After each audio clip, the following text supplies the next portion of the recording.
What's going on, everyone? Welcome to another edition of the 49 Carats Prospect Spotlight, where you get a chance to learn more about NFL draft hopefuls.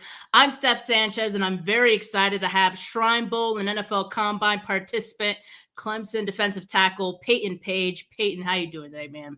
I'm doing great, man. I'm having a wonderful day. How are you? Great. I'm happy to hear it. I'm also having a great day There and we happy go. that you're able to join here today. Thanks for coming on.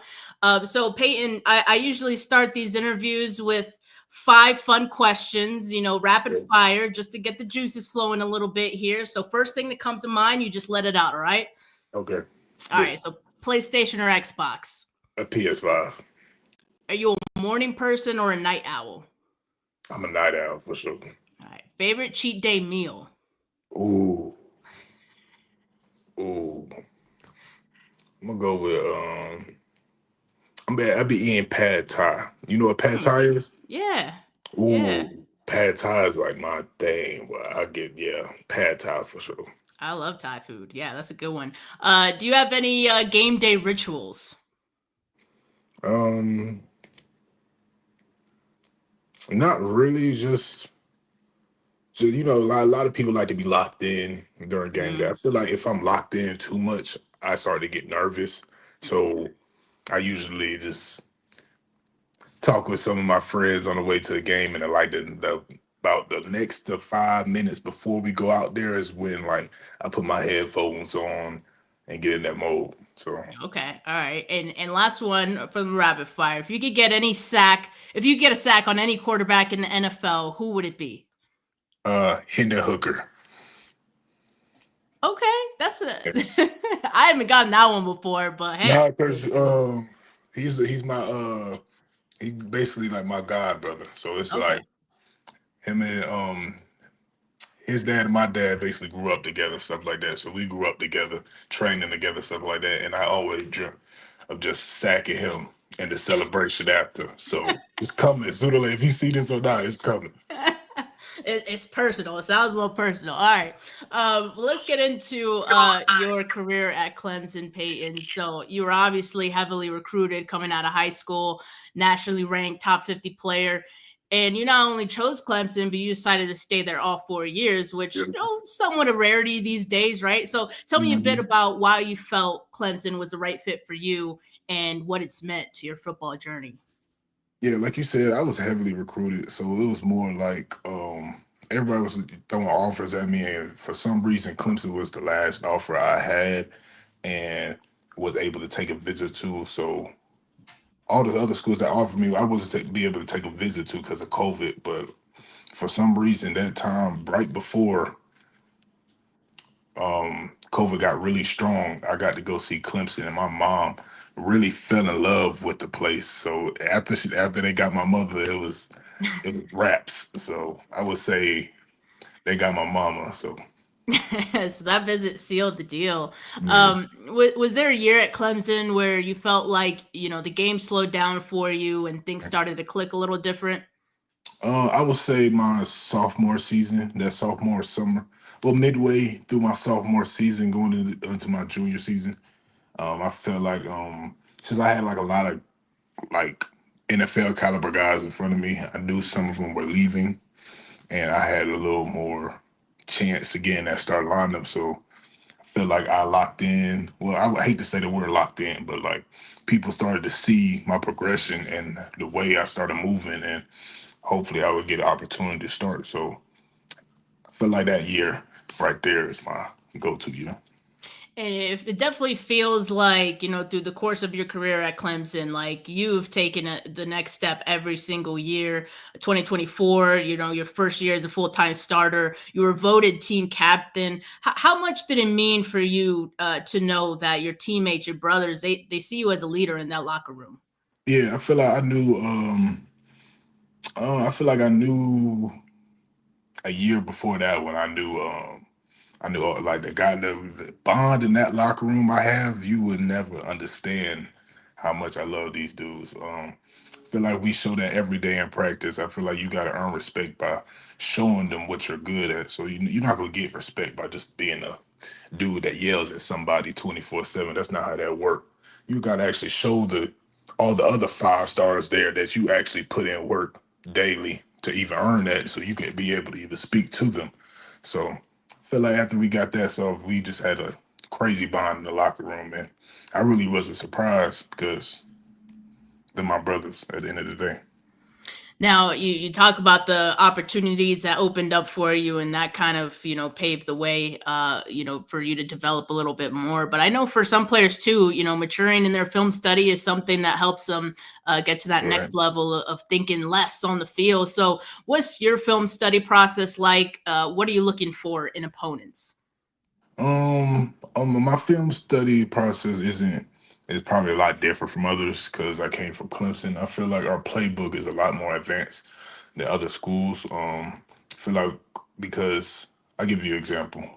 So we might have 30 to 40 plays that get installed on Monday, Hmm. and then on Thursday we done changed the whole entire game plan. So I won't even focus through Monday and Wednesday on the first game plan. I might look at some tendencies from the opponent ahead. Like I might look at the tackle to see if he's leaning a certain type of way, or if he's too big, he can't even get in his stance because it's run or not. I'm looking at the guards too to see their fingertips if they're heavy or light, see if they give away pass or not, or how hard they get off the ball. Hmm. So there's some things like that. But that Thursday, I make sure I lock in, and after that Thursday, we'll go in the meeting room. We walk through it. I'm bringing the my notebook back home and going over it again and again, so I make sure my guys are ready for Friday walkthrough. All right, and how about when you watch film on yourself? Like, how self critical are you? Are there like specific things that you watch out for like your Mhm. own tape?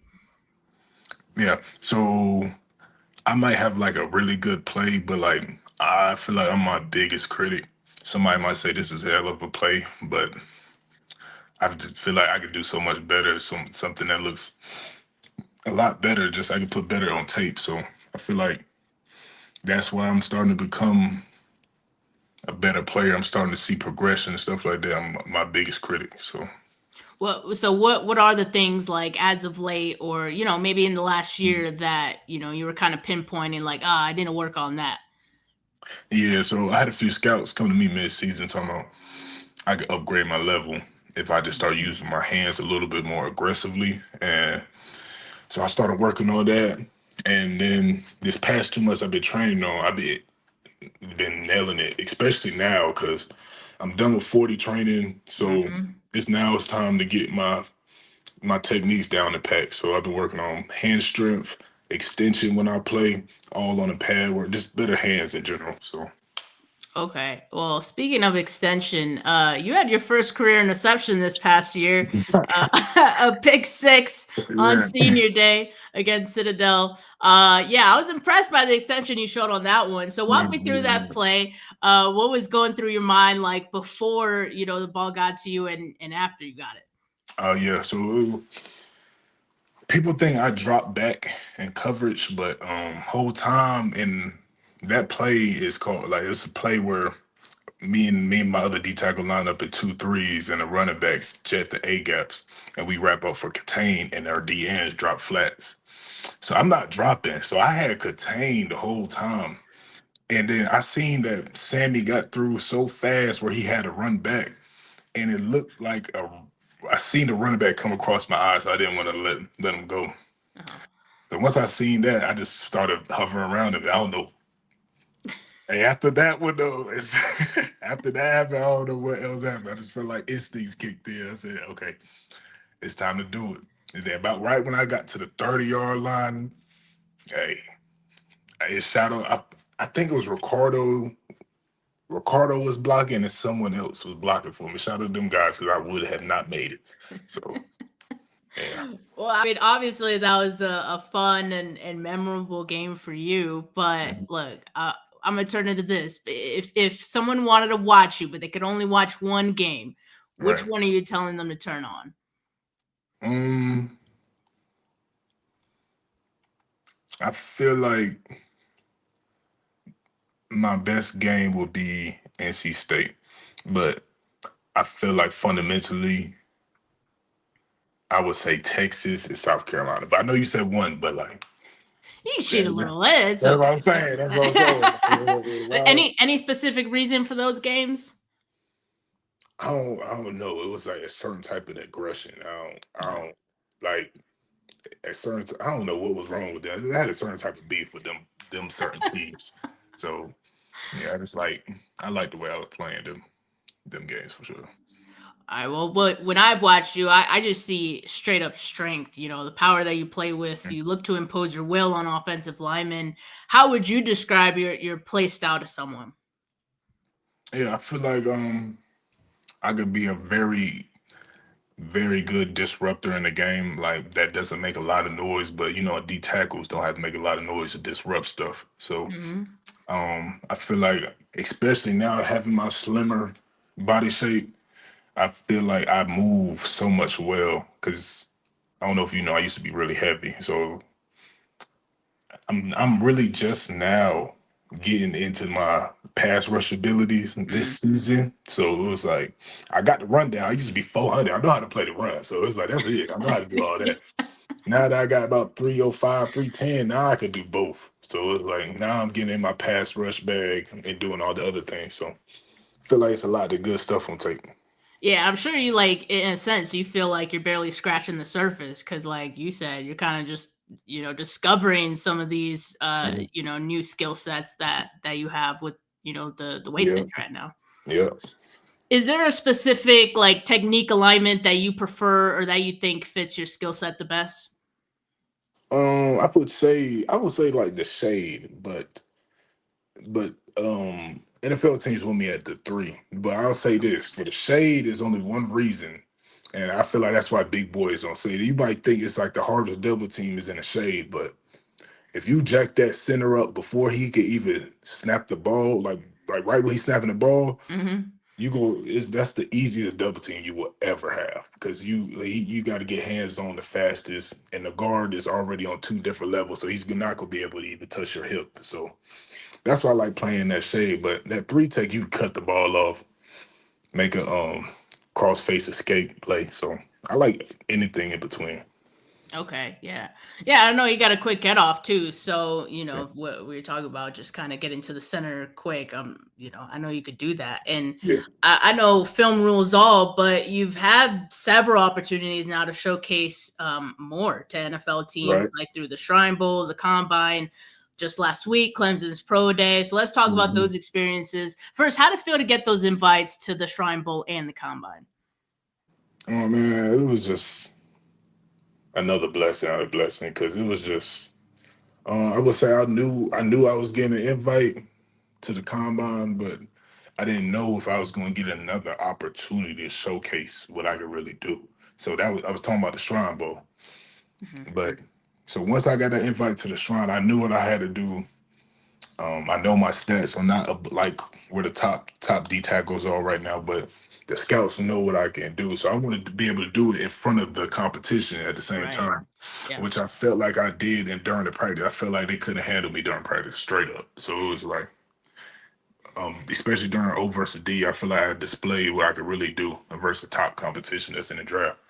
So and then pro day is when I put everything together. I had a I could say it now. I had a little bum quad injury while I was training, so I was expecting a faster time than five flat, 502. But at the end of the day, I felt like my athletic ability showed with my jumps and the way I moved during bags. So I It felt is good. Is that the reason that you didn't run at the combine? Because of that? Yeah, I had pulled my quad 2 weeks before, Yeah. and so it was like I got to either I got to either run or do drills. Mhm. So me and my agent decided just to do drills. Okay. And then, going back to the Shrine Bowl, yeah, that's the best part about the Shrine Bowl, getting to these one-on-ones with different opponents, maybe guys that you wouldn't have faced normally, right? Yeah. In your conference. And the one-on-ones and also the game. I saw you had like that pressure Mhm. in the game that led to Yeah. that interception as well. So Yeah. I'm sure through this process you've been able to impress teams, and Mhm. I think you mentioned that you've met with all 32 teams at this point. Have there Yeah. been any conversations that have stood out to you so far? I would say like feel like I'm doing a really good. I know how to talk to people, so that's what I know how to do. So I'm not gonna sit there and be a robot. So I feel like Yeah. every conversation I done had, I feel like they all been a good convo. I feel like even the people that put me on the board and ask me questions or to draw something up, I'll be nailing every single question. Or some teams might pull up film of the past season just to ask me what I was thinking right here and stuff like that. And I feel like I nailed it every time. But I can't really singly point out one team that has been at me like that. I feel like I'm a good majority of them have been. So Okay. And then like what's the feedback that you're hearing from teams as far as what they like about you, maybe what they want to see more of? I know you mentioned like they envision you as a three tech, but what about some other things? yeah, I feel like they just envision me as a three tech, just being a dog at that three. And I feel like once I get in there, I'm gonna show them to be able I can play the whole line. So I'm not really worried where they say they're gonna put me at. I just can't wait to get wherever I'm going. So And what do they like about you, or what do they oh want to yeah. see more of? Yeah, they just love my athletic ability. They feel like I can that like you said, I ain't scraped the ceiling to what I Mhm. can do. They already know what it is, so that's the exciting process to it. But I feel like I need to show them some more. But but like that's just my mindset. I just feel like getting, I'm never enough. So like that's why I feel like I always got to be better. So that's why I said whenever I get to where I'm at, I feel like I can play anywhere on the line. So I got you. Yeah, and you're never satisfied, like that's the yeah, competitive nature of you. But like I said, through this pre-draft process, you've gotten so many opportunities. So do you feel like you've gotten more attention with each chance that you got to be in oh front of yeah. scouts? Yeah.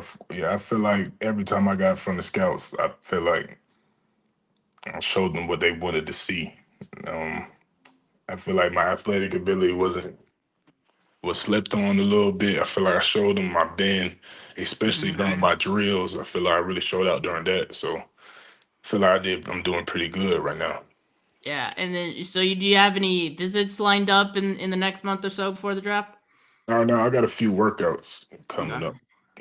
So And speaking of workouts, so like I assume like you've returned to football training now that pro oh day's yeah. done. So what's a typical day of training looking like for you right now?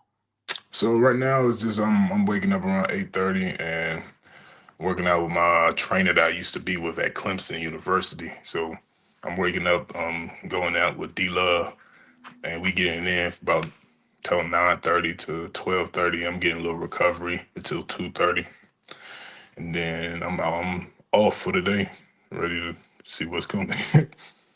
Now, you also mentioned that like after the pro day, speaking to media, like right now you're also working on weaknesses. So what are Right. some of those weaknesses that you're working on right now?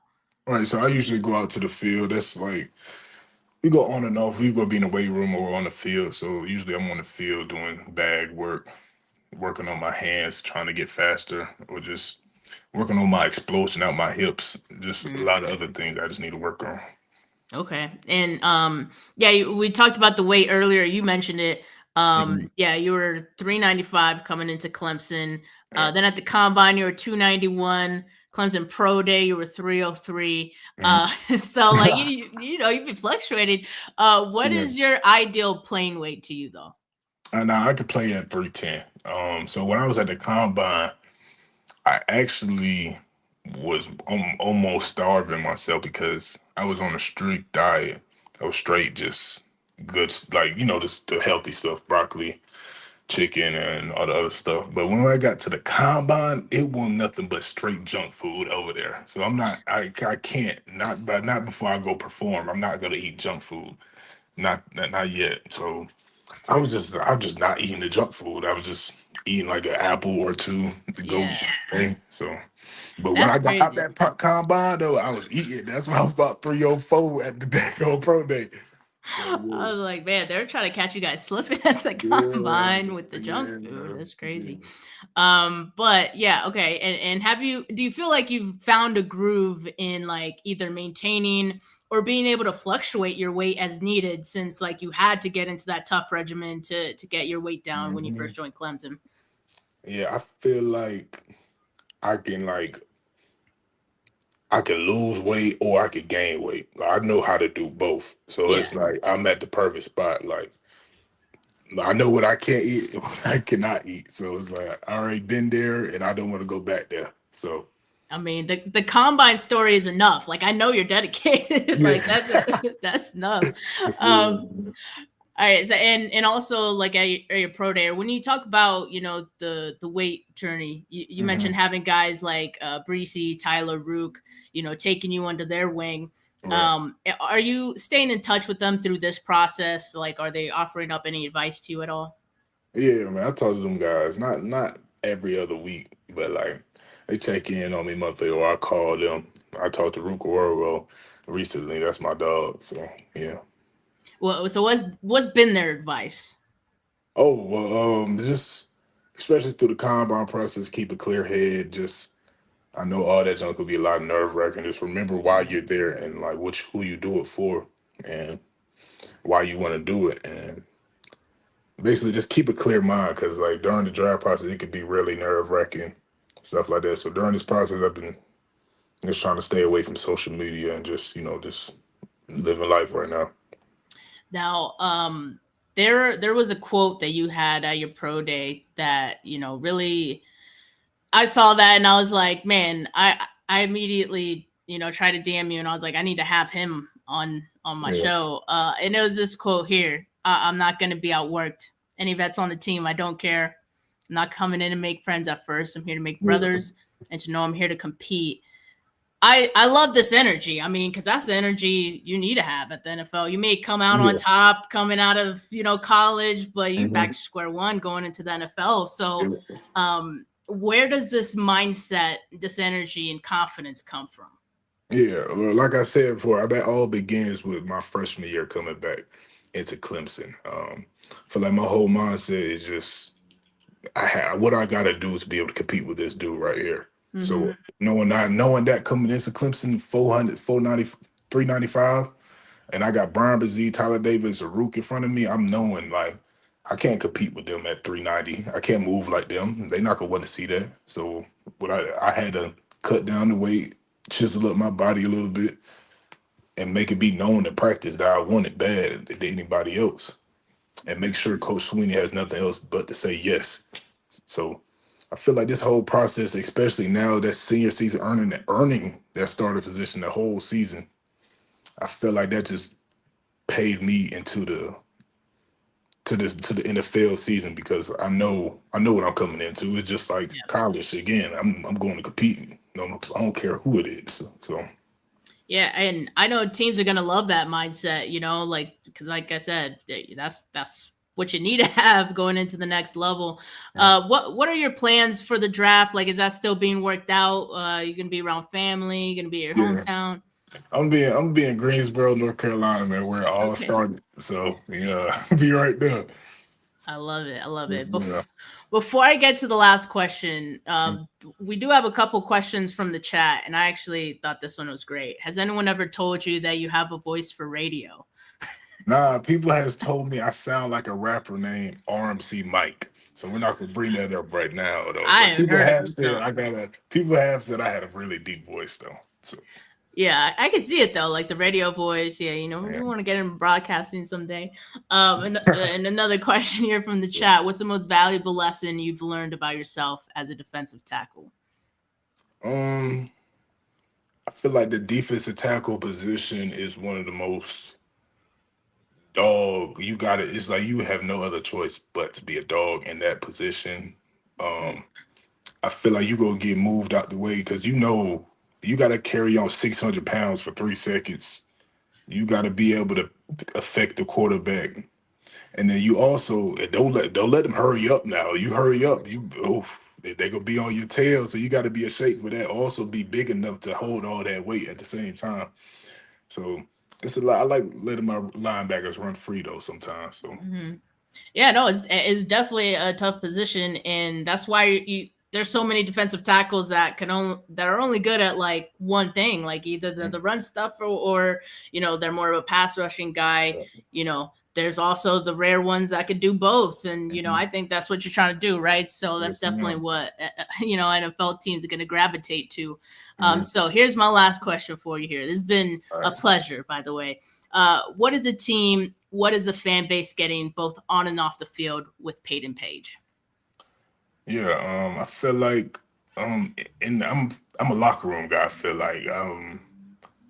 I feel like I'm very easy to be around. I feel like I could bring a lot of energy to the locker room and a lot of energy on that practice field too, because I know them boys gonna need it. And outside, I feel like my character issues is I feel like I done did so much in the past that I learned from where like I'm ready to be in the real world now, and like I feel like ain't nothing could really my character. I feel like my character is spotless right now. So Hmm. All right. Well, yeah, I love that, and I think you'll also be a press conference room guy too, because like you know how to talk to media. yeah, I'm sure you're gonna be a fan yeah, favorite. I already know. Uh, yeah, so, Peyton, I mean, best of luck to mhm, you. In these next few months, and mhm, obviously beyond that, gonna be rooting for you. yeah. And hope all goes well, man. Thank you so Hey, much for coming on the nah, show. hey, thank you again for reaching out. So this was real fun for me. I like this kind of interaction. So Yeah, thank you. no, this was awesome. Thank you so much. And thank you to everyone that tuned in, asked questions in the chat. Make sure you like this video. Make sure you subscribe to the channel if you haven't yet, because there will be plenty more prospect spotlight interviews just like this one. But for now, have a good rest of your Wednesday, folks. Peace. All right, yo.